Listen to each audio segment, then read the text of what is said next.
Hello, everyone. This is Duni from Drew Academy. And do you know why we're here? We're here to talk about your energy, my energy.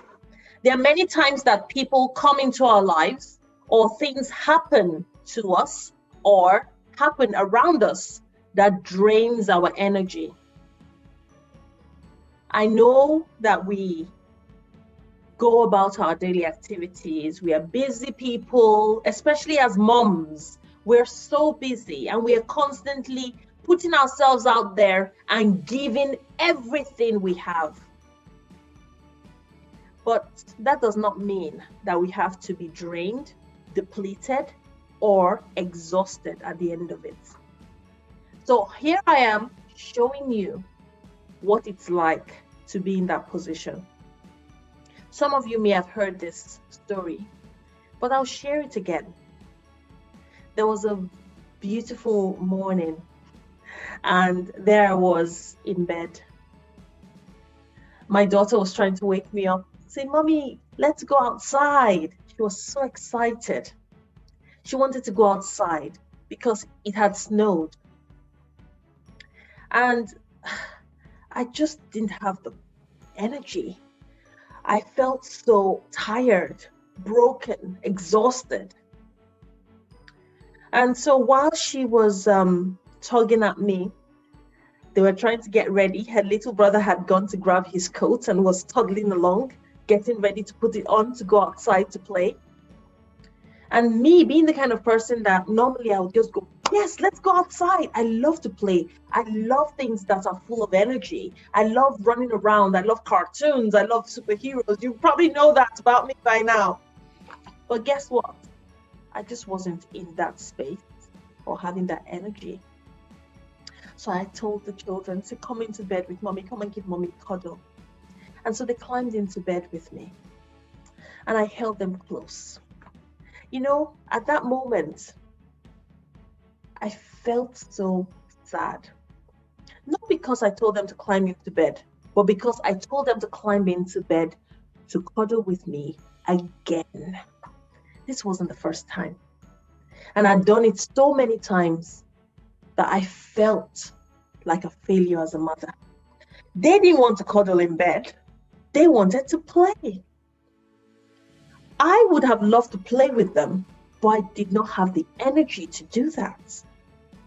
At that point and at that stage in my life, I was grieving the loss of my father. I was overwhelmed. I was exhausted all the time. I had lost 3 dress sizes. I was not sleeping well at all. I just couldn't find that willpower to do anything or the energy to do anything. And while I was there holding them, I made that decision. And that was that this had to be sorted out. This could not continue this way. I could not keep saying, "Come into bed and cuddle with mommy." I could not stay drained, depleted, and exhausted. It had to stop. And that's where I decided, you know what? I'm going to find a way. I'm going to look for answers. I'm going to ask questions. I'm going to look for courses. I'm going to read books. And so I started my journey, getting answers to the questions I was constantly asking myself. And as I went about that process, I started to evolve. I became someone who now was able to go out and say, "Children, let us go to the park, we're going to play. Let's go to this resort, we're going to play." It was just natural for me. I was constantly having this level of energy that enabled me to do my work, enabled me to be a mom at home with my children, enabled me to do all the things I needed to do, even though I was still grieving at the time.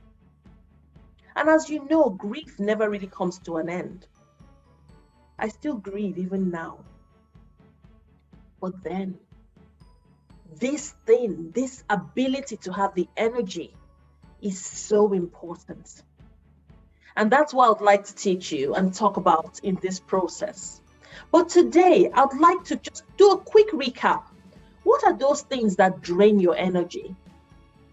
We probably might have watched it in a previous video, where we talked about the physical causes of energy drainers, the emotional causes of energy drain, and the mental causes of energy drain. Now, when you talk about physical causes, if you don't eat, you will not have energy. If you drink so much alcohol, you will not have energy. You'll probably be a bit more drowsy. If you take some certain drugs, they have an effect on your energy levels. Emotionally, if you're grieving, if you've been upset by something, you will definitely have some energy depletion or drain.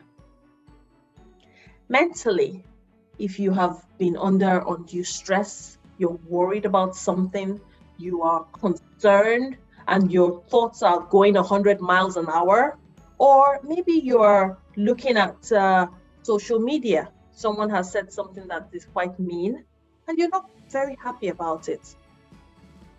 That can upset you. That can get you worried. You might be having some form of anxiety, or you might be having depression. Some people self-medicate with like drugs, food, alcohol at that stage, and it can be debilitating. But we're not going to go down that route today. But my advice to you is that if you are having any issues with regards to your mental health, do seek professional help. Do ask for help. Asking for help is not a sign of weakness, it's a sign of strength.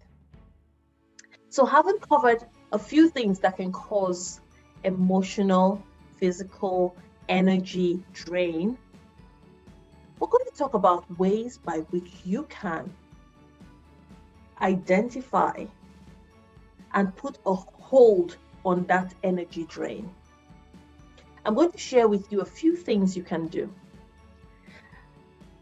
When you have something that is causing a drain of your energy, there's some questions you can ask yourself.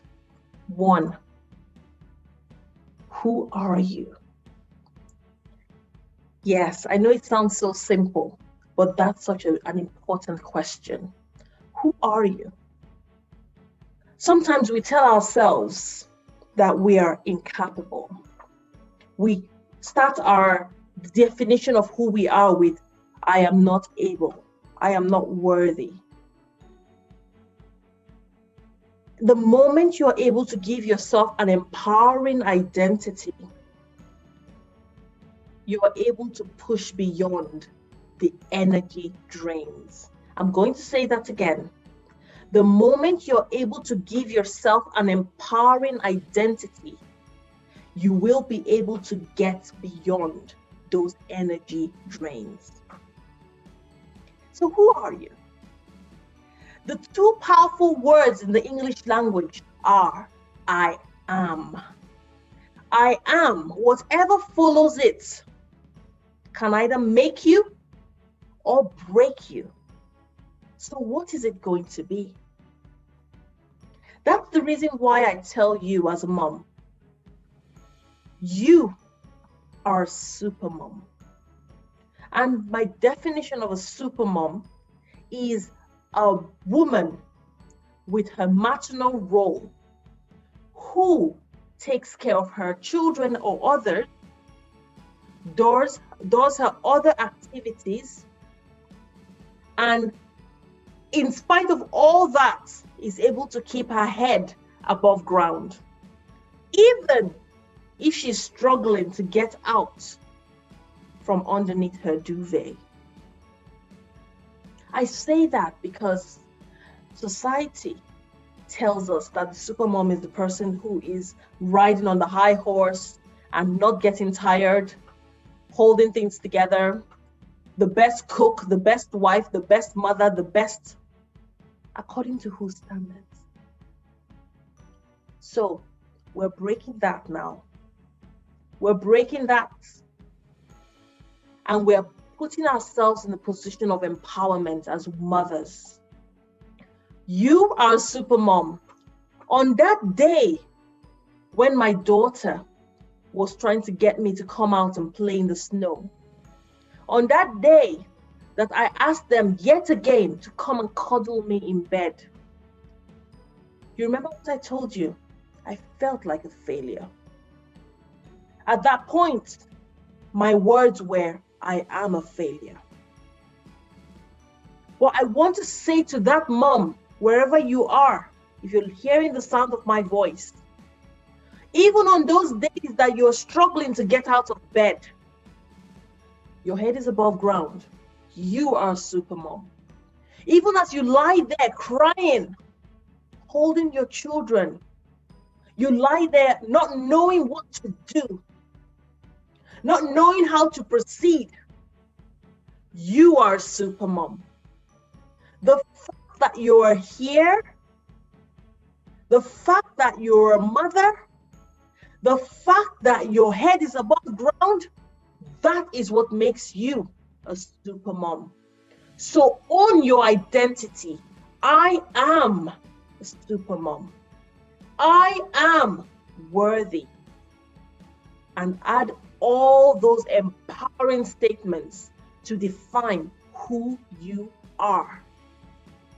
That's the first question. The second one is, what are you responsible for?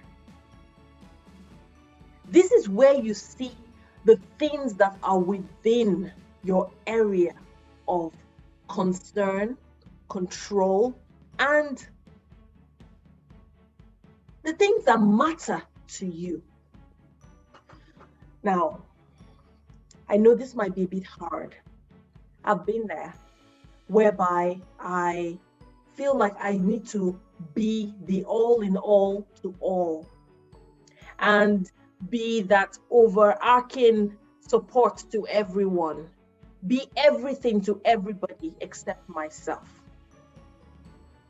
But let's ask, what are you responsible for?